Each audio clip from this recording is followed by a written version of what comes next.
কয়েকটা দিন টানা বৃষ্টির পরে আজকে সকালে দেখলাম বেশ ঝলমলিয়ে কিন্তু রোদ উঠেছে।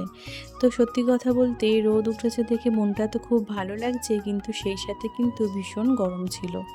তো আমি গেছিলাম স্কুলে ছেলেকে নিয়ে আসতে, তো ওকে বাড়ি নিয়ে এসে এত গরম লাগছিল যে একটু না বসে কিন্তু আর পারলাম না।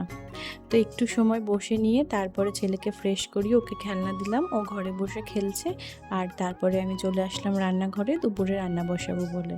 তো রান্নাঘরে এসে আমি তো আগে সবার প্রথমে মাছগুলো বের করেছিলাম ধোয়ার জন্য, কিন্তু দেখলাম যে আমার শাশুড়ি মা কিন্তু মাছগুলো ধুয়ে রেখেছে। আর আমি যে সবজিটা দিয়ে আজকে মাছটা রান্না করব, তো সেটাও কিন্তু সুন্দর করে কেটে ধুয়ে রেখেছে। তো বলতে পারো মাছের ঝোল রান্না করার জন্য যে উপকরণগুলো লাগবে, তো সমস্ত কিছুই কিন্তু উনি গুছিয়ে রেখেছিল। তো সত্যি কথা বলতে খুব ভালো লাগছিল জানো, যে উনি সমস্ত কিছু গুছিয়ে রেখেছে, আমাকে আর কোনো কিছু গুছিয়ে নিতে হলো না। আমি তাড়াতাড়ি করে এসে রান্নাটা বসাতে পারলাম। তো এই জন্যই মনে হয় বলে যে শাশুড়ি মা থাকা কিন্তু খুবই জরুরি। মানে সবসময় তোমার হাতের কাজ না করে দিলেও সময়ে অসময়ে এই যে কাজগুলো করে গুছিয়ে রাখে, তো এতে কিন্তু অনেকটা আমাদের হেল্প হয়।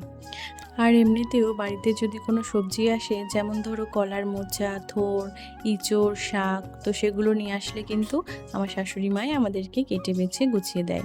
আমাদেরকে কিন্তু আর গুছিয়ে নিতে হয় না। তো গল্প করতে করতে তোমাদেরকে তো বলাই হলো না যে আজকে বাজার থেকে কী মাছ নিয়ে এসেছে। তো আজকে বাজার থেকে কিন্তু বাটা মাছ নিয়ে এসেছিল, তো সেটাকে কিন্তু আমি বেগুন আর আলু আর বড়ি দিয়ে কিন্তু মাছটা রান্না করব। তো এরকম বেগুন, বড়ি আর আলু দিয়ে পাতলা করে মাছের ঝোল খেতে কিন্তু বেশ ভালো লাগে, তাই না? তো তোমরা আজকে দুপুরে কে কী রান্না করলে সেটা কিন্তু আমাকে অবশ্যই কমেন্ট করে জানিও। তো তোমাদের সাথে গল্প করতে করতে দেখো আমার রান্না কিন্তু প্রায় শেষের দিকে।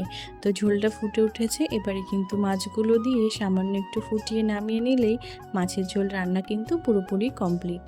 আচ্ছা, তোমরা কে কোথা থেকে আমার ভিডিও দেখছো সেটা কিন্তু আমাকে একটু জানিও। তাহলে না আমার খুব ভালো লাগবে, আমি জানতে পারবো যে কত দূর দূর থেকে মানুষ আমার ভিডিও দেখে। তো যাই হোক, রান্না কিন্তু পুরোপুরি কমপ্লিট। টাটা সবাইকে।